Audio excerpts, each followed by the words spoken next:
FCRA का नाम सुना है आपने?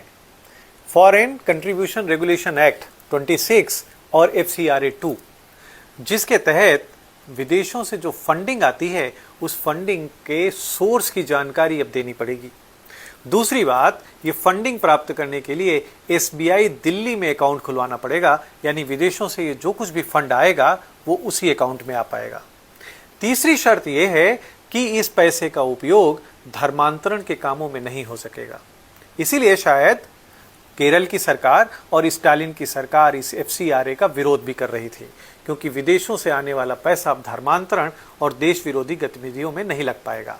आपको याद होगा, अभी कुछ दिन पहले मार्को रूबियो आए थे और वो सीधे कलकत्ता गए थे मदर टेरेसा फाउंडेशन में, क्योंकि विदेशों से पैसा आता है और बहुत सारे ऐसे आरोप भी हैं कि मदर टेरेसा फाउंडेशन धर्मांतरण में पूरी तरीके से संलग्न थी।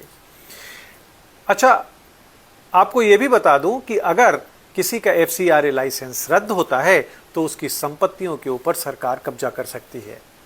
और सोनम वांगचुक की भी एक संस्था है जिसका नाम है सिकमॉल, उसका भी एफसीआरए लाइसेंस रद्द हो गया है, यानी उनकी संपत्तियों के ऊपर भी अब सरकार कब्जा कर सकती है।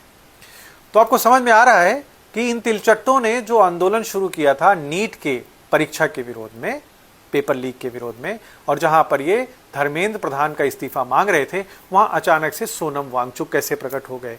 वो क्यों भूख हड़ताल के ऊपर बैठ गए? कहीं इनका भी वो एफसीआरए वाला कनेक्शन तो नहीं है? दूसरी बात, सोनम वांगचुक के पिता कांग्रेस के नेता थे और जम्मू कश्मीर सरकार में मंत्री भी थे। अब आप इन सब चीजों को मिला करके देखिए, आपको समझ में आ जाएगा कि इस आंदोलन की सच्चाई क्या है, ये कहां से शुरू हुआ था और ये कहां को जा रहा है।